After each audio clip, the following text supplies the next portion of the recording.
23. Although Vronsky's wound had missed the heart, it was dangerous, and for several days he lay between life and death. When he was first able to talk again, his brother's wife Varya was alone with him. "Varya," he said, looking sternly at her, "it went off accidentally. Never speak of it, please, and tell everybody else that, or else it will be too stupid." Without saying a word, Varya bent over him and looked at his face with a joyful smile. His eyes were clear and no longer feverish, but their expression was stern. "Well, thank God," she exclaimed. "You are not in pain?" "A little, here," and he pointed to his chest. "Then let me change the bandage."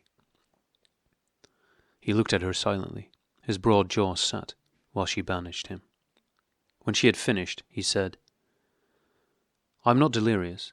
Please arrange so that no one shall say that I shot myself on purpose." "But no one does say so. Only I hope you will not go letting it off accidentally any more," said she with an inquiring smile.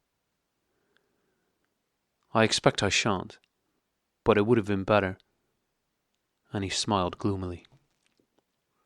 Despite these words and that smile, which greatly perturbed Varya, when the inflammation left him and he became convalescent, he felt that he had rid himself entirely of one part of his grief.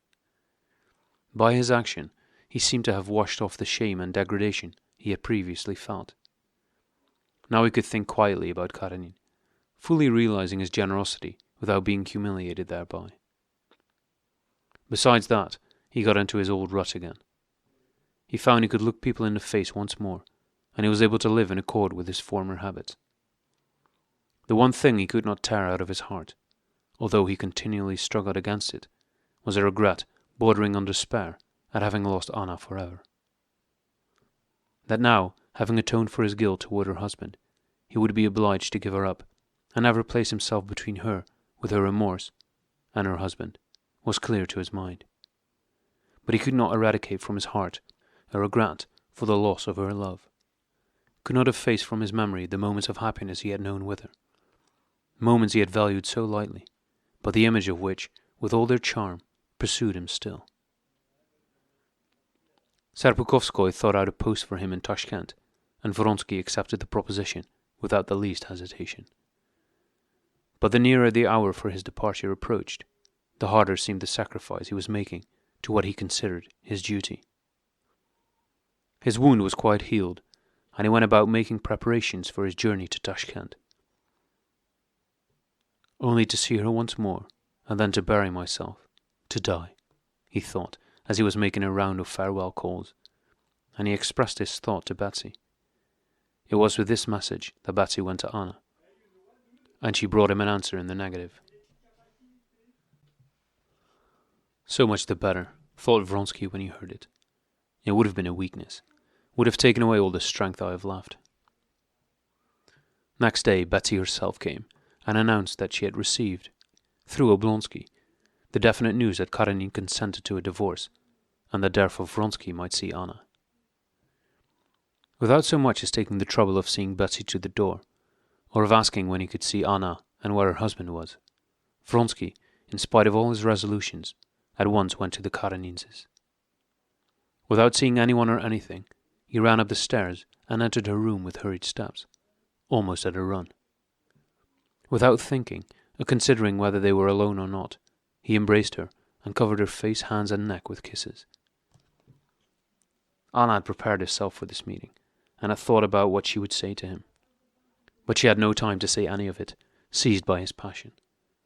She wished to calm him and herself, but it was too late. His passion communicated itself to her. Her lip trembled so that for a long time she could not speak. "Yes, you've taken possession of me, and I am yours," she brought out at last, pressing his hands to her bosom. "It had to be," said he. "As long as we live, it will have to be. Now I'm sure of it." "It is true," she said, growing paler and paler, putting her arms about his head. "Still, there is something terrible in this, after what has been. It will pass, it will all pass, and we shall be so happy. If our love could be stronger, there being something terrible in it would make it so," he said, raising his head with a smile that showed his fine teeth. She could not help smiling in answer, but to his enamoured eyes. She took his hand and stroked with it her cold cheek and cropped hair. "I don't know you with this short hair. You've improved so, you little boy. But how pale you are."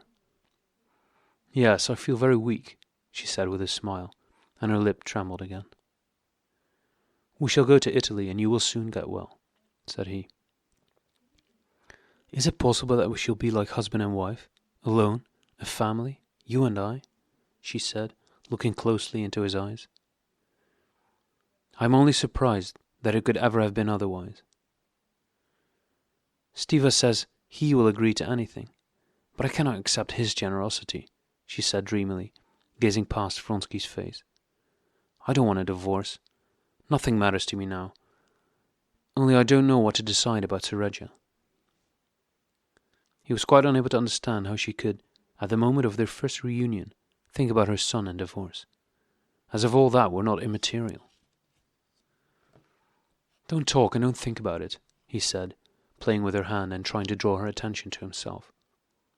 But she continued to gaze past him. "Ah, why did I not die? It would have been best," she said, the tears streaming noiselessly down her cheeks. But unwilling to pain him, she tried to smile. To refuse the flattering offer of a post at Tashkent, which was a dangerous one, would have seemed disgraceful and impossible according to Vronsky's former views. But now, without a moment's hesitation, he did refuse it, and, observing that his superiors frowned upon his action, at once resigned his commission. A month later, Karenina and her son were left alone in the house, and Anna went abroad with Vronsky, not only without getting a divorce, but having resolutely refused it.